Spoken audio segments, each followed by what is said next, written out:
YCP నేతలందరూ కూడా ఏ కేసుకైనా సరే సిబిఐతో ఎంక్వైరీ చేయించండి అంటూ కోర్టును ఆశ్రయిస్తారు. మరి సిబిఐ ఎంక్వైరీని అడగడం వెనకాల కారణం ఏంటి తెలుసుకునే ప్రయత్నం చేద్దాం. దీన్ని విశ్లేషించడానికి మనతో పాటుగా ఉన్నారు సీనియర్ జర్నలిస్ట్ సత్యమూర్తి గారు. నమస్తే సార్. నమస్కారం అండి. అభియోగాలు ఎదుర్కొంటున్న లేదంటే కేసులు నమోదైనటువంటి వైసీపీ నేతలందరూ కూడా సిబిఐ విచారణే కావాలి, సిబిఐ ఎంక్వైరీ కావాలని అడుగుతూ కోర్టును ఆశ్రయిస్తున్నారు సార్. మరి లేటెస్ట్గా చూసుకున్నట్లయితే కాకాని గోవర్ధన్ రెడ్డి ఆయన పైన చాలా కేసులు ఉన్నాయి. క్వార్జ్ అక్రమ మైనింగ్ కానివ్వండి, ఇతర కేసులు కానివ్వండి, వాటన్నిటినీ కూడా సిబిఐకి అప్పగించాలంటూ కోర్టును ఆశ్రయించారు. ఏంటంటారు, దీనికి వెనకాల కారణం ఏంటంటారు? ఇందులో చాలా రహస్యం, నిగూఢమైన రహస్యం ఒకటి దాగి ఉన్నది. ఏంటి అంటే, ఇక్కడేదో ఆంధ్రప్రదేశ్ పోలీసులు ఏదో చేస్తారు, అది చేస్తారు, ఇది చేస్తారు, సిబిఐ అయితే కొంచెం జాప్యం జరుగుతుంది అని ఇట్లా కాదు. వీళ్ళ క్యాలిక్యులేషన్లన్నీ కూడా చాలా డిఫరెంట్గా ఉంటాయి. వైసీపీ లీడర్ల క్యాలిక్యులేషన్లు చాలా ఖతర్నాక్ క్యాలిక్యులేషన్స్ అవి. వీటన్నిటికీ కూడా మొత్తం లీగల్ బ్రెయిన్ ఒకటే ఉన్నది అని నాకైతే డౌట్ ఉన్నది. ఏంటి ప్రధానమైన ఈ నిగూఢ రహస్యం ఏంటి అంటే, వీళ్ళకి ఈ ఆంధ్రప్రదేశ్ పోలీసులు అయితే అన్యాయం చేస్తారు, సిబిఐ వాళ్ళైతే న్యాయం చేస్తారు, లేదు సిబిఐ వాళ్ళైతే కేసు సరిగా దర్యాప్తు చేస్తారు, ఇటువంటివి కాదు. వీళ్ళు ఎంతసేపటికి కూడా న్యాయస్థానాల ద్వారా కేసు ముందరికి వెళ్లకుండా పరోక్షంగా అడ్డుకోవడానికి, అంటే న్యాయస్థానాల్లో కేసులు వేయటం ద్వారా ఆ కేసు తేలే వరకు వీళ్ళు చర్య తీసుకోలేరు కదా. పోలీసులు చర్య తీసుకోలేరు. వాళ్ళు ఒకవేళ పోలీసులు కొంచెం ఏదన్నా బాగా అడ్వాన్స్ అయ్యి ముందరికి వచ్చినా కానీ ఆ తర్వాత కోర్టు అడగచ్చు, ఎందుకయ్యా మేము కేసు విచారిస్తున్నాం కదా, అప్పుడే ఎందుకు మీరు యాక్షన్ తీసుకున్నారు అని అడగవచ్చు. అందుకని పోలీసులు కూడా వెయిట్ చేస్తారు, కోర్టు ఏం చెబుతుందో చూద్దామని. ఎందుకు అంటే ఆంధ్రప్రదేశ్ పోలీసులు చట్ట ప్రకారం చేయాలి కాబట్టి. ఇప్పుడు ప్రస్తుతం జగన్మోహన్ రెడ్డి ఉన్నప్పుడు అది లేదు, ఈ రూల్ లేదు. చట్ట ప్రకారం కాదు, జగన్మోహన్ రెడ్డి చెప్పిన ప్రకారం చేయాలనేది అప్పటి రూల్. ఇప్పుడు అట్లా కాదు, ఇప్పుడు చట్ట ప్రకారం చేయాలి కాబట్టి ఏదైనా ఒక కేసు కోర్టులో పడంగానే పోలీసులు ఆగిపోతూ ఉన్నారు, కోర్టులో కేసు వేస్తారు. ఈ కేసు వేసిన తర్వాత కింది కోర్టులో కేసు వేస్తారు. ఈ కేసు తేలంగానే పై కోర్టుకి వెళ్తారు, పై కోర్టుకి వెళ్తారు, ఆ పై కోర్టుకి వెళ్తారు, చివరికి సుప్రీంకోర్టు దాకా వెళ్తారు. వెళ్తే ఏమవుతుంది, ఈ మొత్తం ఈ గ్యాప్లో కొంచెం కేసు డిఫ్యూజ్ చేసుకోవటమో, సాక్షుల్ని మేనేజ్ చేసుకోవటమో, లేకపోతే పేపర్లు తారుమారు చేసుకోవటమో, ఎవిడెన్స్ని ట్యాంపర్ చేయటమో, వీటన్నిటికీ ఒక టైం దొరుకుతుంది. అందుకని వీళ్ళు ఏం చేస్తారు అంటే, కేసు సిబిఐకి ఇవ్వండి అంటారు, సిబిఐకి ఇవ్వండి అని రిక్వెస్ట్ చేస్తారు. కోర్టు ఏం చేస్తుంది, కోర్టు అందరికీ నోటీసులు ఇస్తుంది. వీళ్ళు ఎవరైతే పేర్కొన్నారో ఆ కేసుల్లో ఉన్న వాళ్ళందరికీ నోటీసులు ఇస్తుంది. వాళ్ళందరూ సమాధానాలు చెప్పాలి. వాళ్ళందరూ సమాధానం చెప్పిన తర్వాత కోర్టులో వాదోపవాదనలు జరగాలి. ఇప్పుడు ఈ కాకాని గోవర్ధన్ రెడ్డి కేసు ఉంటే అన్ని డిపార్ట్మెంట్లు ఇందులో ఇన్వాల్వ్ అయి ఉన్నాయి. మొత్తం క్వార్జ్ అక్రమ మైనింగ్ దగ్గర నుంచి ఈ ఒకటి కాదు, రెండు కాదు, అన్ని రకాల క్రిమినల్ నేరాలకి పాల్పడ్డాడు. ఈ డిపార్ట్మెంట్లు వీళ్ళందరూ కూడా వాళ్ళ ప్రాసిక్యూటర్ల ద్వారా వాళ్ళు సమాధానం చెప్పాలి. ఇందుకోసం ఈ గ్రౌండ్స్ కోసం అని చెప్పి మేము ఎంక్వైరీ చేస్తూ ఉన్నాము, ఇది సిబిఐ ఇందులో ఇన్వాల్వ్ కావాల్సిన అవసరం లేదు, ఎందుకంటే మేము దర్యాప్తు ఇంత అడ్వాన్స్కి వచ్చామని ఏం చెప్తారో చెప్పాలి. వీళ్ళందరూ చెప్పటం, వాళ్ళు చెప్పటం, కాకాని గోవర్ధన్ రెడ్డి అడ్వకేటు ఆయన వాదనలు ఆయన వినిపించటం, దీంతో కాలయాపన బాగా జరుగుతూ ఉన్నది. ఈ కాలయాపన జరగటం అనేది వీళ్ళకి కావాలి. అందుకోసం అని చెప్పి ఈ వీళ్ళందరూ కూడా ఏ కేసు పెట్టినా సరే మీరు చూడండి, మాకు సిబిఐ దర్యాప్తు కావాలంటారు. సిబిఐ ధర ఇప్పుడు ఉదాహరణకి తిరుపతి కల్తీ నెయ్యి కేసు ఉన్నది. ఈ కల్తీ నెయ్యి కేసులో కూడా చూడండి మీరు, సేమ్ ఇదే ఆపరేషన్. ఈ ఆపరేషన్ ప్రకారమే కోర్టుల్లో కేసులు ఫైల్ అయినాయి. సిట్ దర్యాప్తు చేస్తూ ఉంటే వైవి సుబ్బారెడ్డి ఏం చేశాడు, లేదు మాకు సిబిఐ విచారణ జరిపించండి అని చెప్పి కోర్టుకు వెళ్ళాడు. సిబిఐ విచారణ జరిపించటానికి సుప్రీంకోర్టు ఒప్పుకుంటుందని ఎక్స్పెక్ట్ చేయలే. వీళ్ళు స్టేట్ గవర్నమెంట్ బాగా వాదిస్తుంది, స్టేట్ పోలీసులు సిబిఐకి ఇవ్వద్దు అని వాదిస్తారనుకున్నారు. అక్కడ మాకేం అభ్యంతరం లేదండి, మీరు సిబిఐకి ఇచ్చినా పర్వాలేదు అని ఏపీ పోలీసులు, ఈ కేసు అని కాదు ఏ కేసు అయినా ఈ ప్రాసెస్ ఇటు జరుగుతూ ఉంటుంది, సిబిఐకి ఇచ్చారు. అంటే నువ్వు అడిగినట్టే ఈ తిరుమల కల్తీ నెయ్యి కేసుని సిబిఐకి ఇచ్చారు కదా, నువ్వు గప్చుప్పున గమ్మును కూర్చోవాలి కదా, నువ్వు విచారణకు సహకరించాలి కదా, నువ్వు అడిగిన విచారణే కదా. ఆ తర్వాత ఏం చేశారు, సిబిఐ వాళ్ళు సిట్ వాళ్ళు జాయింట్ టీం సిట్ అది వేస్తే వాళ్ళు బ్యాంక్ అకౌంట్లు ఇవ్వు అని అడిగారు. మేము బ్యాంక్ అకౌంట్లు ఇవ్వం అని చెప్పి మళ్ళీ కోర్టుకు వెళ్ళారు. ఆ చిన్నప్పన్న అనే అతను కోర్టుకు వెళ్ళాడు, వైవి సుబ్బారెడ్డి కోర్టుకు వెళ్ళాడు, అందరు కోర్టుకు వెళ్తారు. ఈ లోపల వాళ్ళకి ఎవరికి ఈ బోలే బాబా డైరీ వీళ్ళందరికీ కూడా వాళ్ళు బెయిల్ పిటిషన్లు మూవ్ చేసుకుంటూ ఉంటారు. అంటే వాళ్ళకి తర్వాత బెయిల్ వచ్చేసింది వాళ్ళకి. వీళ్ళకి ఈ కేసు ఇది వచ్చేసరికి వీళ్ళ పిటిషన్లు వచ్చేసరికి వీళ్ళకి కొంత టైం దొరికింది, వాళ్ళకు కొంత టైం దొరికింది, వాళ్ళు బెయిల్ పిటిషన్ మూవ్ చేసుకుంటారు. ఈ లోపల ఈ మొత్తం ఏం చేయాలో ఏ కేసులో ఏం చేయాలో అంతా ప్లాన్ చేసుకుంటారు. అందుకోసం అని చెప్పి వీళ్ళు సిబిఐ విచారణ అడుగుతూ ఉంటారు. సిబిఐ విచారణ అడిగితే సిబిఐ విచారణకి సహకరిస్తారా? సహకరించరు. ఇది ఒకటి కాదు, అన్ని కేసుల్లో మొత్తం జగన్మోహన్ రెడ్డికి సంబంధించిన అన్ని కేసుల్లో ఇదే జరుగుతూ ఉంటుంది. న్యాయస్థానాల ద్వారా అంటే లీగల్ ప్రొసీజర్లని ఉపయోగించుకొని కేసుల్ని వాయిదా వేసుకోవటానికి, అంటే డిలే చేయటానికి, దాన్ని అతి తొందరగా విచారణ జరగకుండా అడ్డుకోవటానికి, తొందరగా విచారణ జరిపేసి ఛార్జ్షీట్ ఫైల్ చేయటం ఆలస్యం కావటానికి రకరకాలుగా ఈ కేసులు వేసి అడ్డుకుంటూ ఉంటారు. వీళ్ళు పెద్ద లిటిగెంట్లు, క్రిమినల్సే కాదు లిటిగెంట్లు కూడా. ఈ జాప్యం చేయటం ద్వారా పోలీసు దర్యాప్తుని అడ్డుకొని ఫర్దర్గా వాళ్ళు ముందరకెళ్లకుండా ఆపి తమ పనులు తాము చక్కబెట్టుకోవాలనే ఒక మాస్టర్ మైండ్, ఈ కేసులు అన్నిటి వెనక ఒకటే మాస్టర్ మైండ్ ఉందనేది నమ్మకం నాకున్న, నా ఎనాలిసిస్లో నాకు తేలిన సమాచారం. ఈ మాస్టర్ మైండ్ ఏం చేస్తున్నాడు అంటే ఒకటే సలహా అందరికీ ఇస్తూ ఉన్నాడు. అందుకనే మీరు అన్ని కేసుల్లో ఇదే జరుగుతూ ఉన్నది.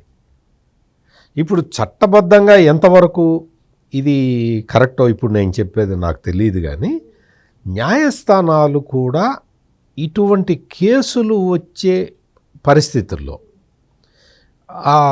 ఆల్రెడీ కేసు పెట్టినవి, కేసు ఉన్నవి, కేసు దర్యాప్తులో ఉన్నవి, దర్యాప్తు ఎంతవరకు వచ్చింది అని తెలుసుకొని ఈ పిటిషన్లని తొందరగా కొట్టేయటమో ఎలో చేయటమో చేయాలి. ఎందుకు అంటే ఈ కరడుగట్టిన ఈ వైట్ కాలర్డ్ క్రిమినల్స్ అందరూ కూడా న్యాయస్థానాలను వాడుకుంటున్నారు. నేను ఇది సంతోషంగా చెప్పట్లేదు, చాలా బాధతోటి చెప్తూ ఉన్నా. ఈ న్యాయ వ్యవస్థలో ఇప్పుడు జగన్మోహన్ రెడ్డి అక్రమాస్తుల కేసు ఉన్నది. ఈ అక్రమాస్తుల కేసులో ఏం చేశాడు, ఈ డిశ్చార్జ్ పిటిషన్లు అని చెప్పి ఒక్కొక్కడు డిశ్చార్జ్ పిటిషన్లు ఫైల్ చేశారు. అవన్నీ విచారించాలంటే కేసు మొత్తం చూడాలి. ఆ కేసు మొత్తం చూడాలి అంటే టైం పడుతుంది. ఈ లోపల వాళ్ళకి సాధారణంగా జడ్జీలకి ట్రాన్స్ఫర్లు అవుతూ ఉంటాయి, ట్రాన్స్ఫర్ అయిపోతుంది, కొత్త జడ్జి వస్తే మళ్ళీ మొదలు పెట్టాలి, మళ్ళీ ఆ లాయర్ రావాలి, ఈ లాయర్ రావాలి, వీళ్ళందరూ ఆర్గ్యుమెంటు వాళ్ళు వినాలి, డాక్యుమెంట్ చూడాలి. దీంతో డిశ్చార్జ్ పిటిషన్ వేసుకోవచ్చు అనే ఒక క్లాజు ఏంటి అంటే, నన్ను అక్రమ కేసులో ఇరికిచ్చారు, నాకు ఈ కేసుకి సంబంధం లేదు, నన్ను ఈ కేసు నుంచి డిశ్చార్జ్ చేయండి అని ఎవడైనా నిందితుడు వేసుకునే ఒక వెసులుబాటుని ఈ విధంగా చేసుకుంటున్నారు. 13-14 ఏళ్ల నుంచి ఏం జరుగుతుందో మనం చూసాం. ఇక్కడ కూడా అదే విధంగా జరుగుతూ ఉన్నది. వైఎస్ వివేకానందరెడ్డి మర్డర్ కేసు చూడండి మీరు. వైఎస్ వివేకానందరెడ్డి మర్డర్ కేసులో ఆ రోజున ఏ రోజునైతే మర్డర్ జరిగిందో ఆ రోజునే మొత్తం లోకల్గా ఉన్న ఒక పోలీస్ ఆఫీసర్ని లోపరుచుకున్నారు. అంతా మేనేజ్ చేసేసారు.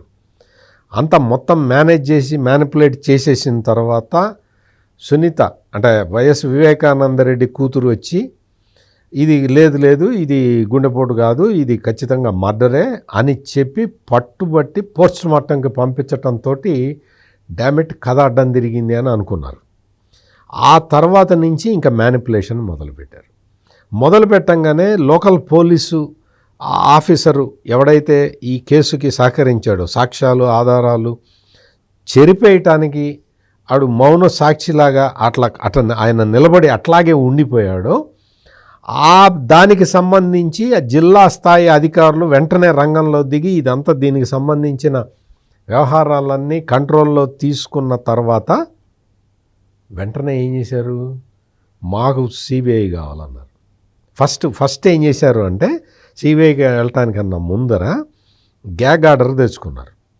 ఈ కేసుని ప్రత్యర్థి పార్టీ పొలిటికల్గా వాడుకుంటున్నది, ఈ పొలిటికల్గా వాడుకుంటే అది మాకు కష్టం అవుతుంది, అందుకని ఈ మర్డర్ కేసు గురించి బలానా వాళ్ళు అంటే చంద్రబాబు నాయుడు ఆ తెలుగుదేశం పార్టీకి సంబంధించిన లీడర్లు వీళ్ళు మాట్లాడకుండా ఆదేశాలు ఇవ్వండి అంటే ఆదేశాలు ఇచ్చారు. గ్యాగ్ ఆర్డర్ అంటారు దాన్ని. వీళ్ళు మాట్లాడటం మానేశారు. ఈ లోపల వాళ్ళు మ్యానిపులేట్ చేసుకున్నారు. ఆ తర్వాత మాకు సిబిఐ విచారణ కావాలి, ఈ రాష్ట్ర ప్రభుత్వం వేసిన సిట్ మీద మాకు నమ్మకం లేదు అని వెళ్ళారు. వెంటనే జగన్మోహన్ రెడ్డి అదంతా అయిపోయింది, ఎలక్షన్ ప్రాసెస్ అయిపోయింది, అధికారంలోకి రాగానే సిబిఐ అక్కర్లేదు అని చెప్పాడు.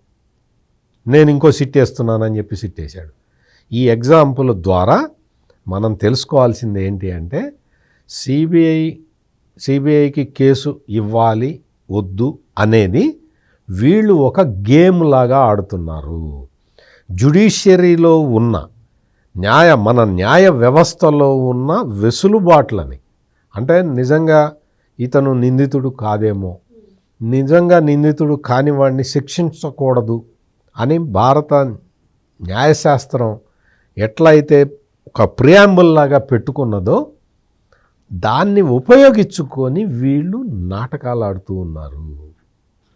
ఇప్పుడు కాకాణి గోవర్ధన్ రెడ్డి కేసులే తీసుకుంటే అతను క్వాడ్జ్ అక్రమంగా అమ్ముకున్నాడు, తవ్వాడు అమ్ముకున్నాడు అనేది కేసు. ఈ కేసు మీద కంప్లైంట్ ఎప్పుడు వచ్చింది?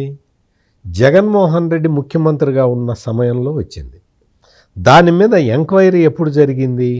జగన్మోహన్ రెడ్డి ముఖ్యమంత్రిగా ఉన్నప్పుడే ఆ కంప్లైంట్ మీద ఎంక్వైరీ చేసి ఈ మైనింగ్ డిపార్ట్మెంట్ వాళ్ళు ఒక రిపోర్ట్ ఇచ్చారు. ఆ రిపోర్టు ఆధారంగా కేసు పెట్టకుండా జగన్మోహన్ రెడ్డి అడ్డుకున్నాడు.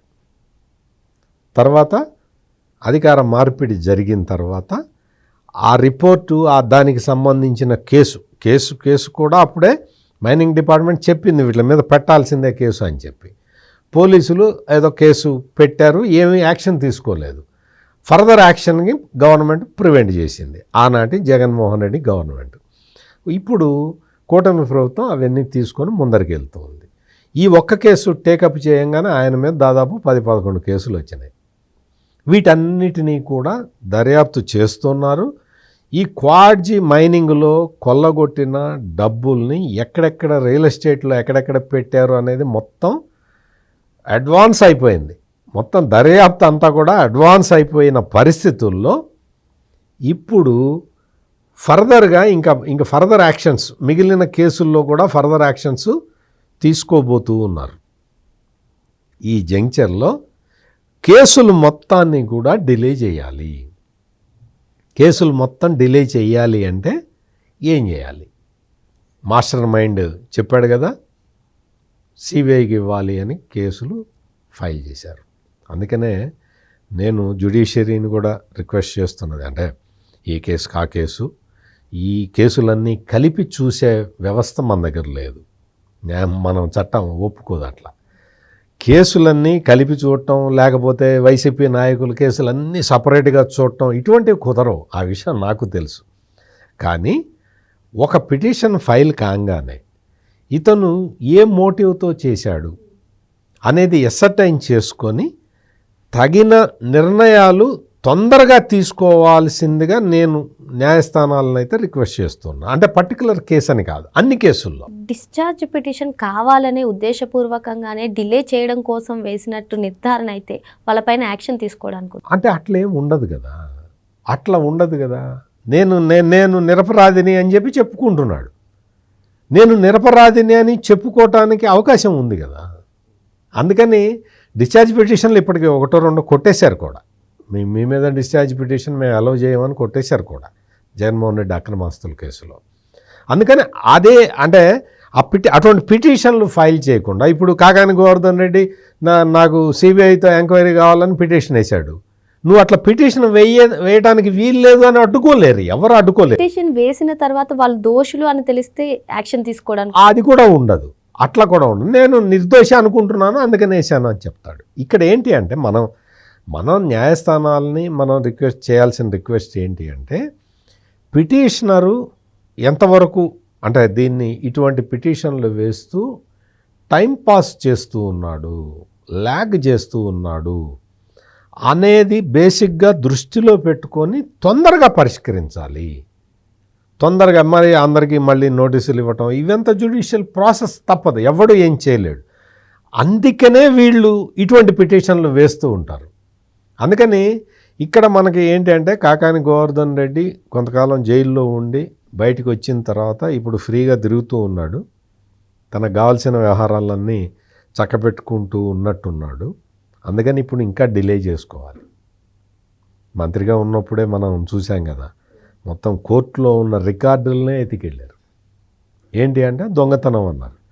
కరెక్ట్గా కోర్టులో ఫలానా బీరువాలో ఫలానా ఫైలు, ఈయనకి సంబంధించిన ఫైల్ ఒక్కటే దొంగ ఎత్తుకుపోయాడు. ఇటువంటి కాకమ్మ కథలు చెప్పే నేచర్ ఉన్న వ్యక్తులు కాబట్టి ఈ కేసులన్నీ కూడా ఇటువంటి కేసులు వచ్చినప్పుడు అంటే ఆల్రెడీ దర్యాప్తు సగంలో ఉన్న కేసులు, ఆల్రెడీ పోలీసులు చర్యలు తీసుకున్న కేసులు, ఇటువంటి కేసుల్ని పరిశీలించి న్యాయస్థానాలు సత్వరమే జడ్జిమెంట్లు ఆదేశాలు ఇచ్చేలాగా ఈ పిటిషన్ల మీద వెంటనే ఆదేశాలు ఇచ్చేలాగా చర్యలు తీసుకోకపోతే ఈ వైట్ కాలర్డ్ క్రిమినల్స్ తప్పించుకోవటానికి అవకాశం ఉంటుంది. ఇది బాధ్యత గల పౌరుడిగా ఐఎమ్ రిక్వెస్టింగ్ ది కోర్ట్స్.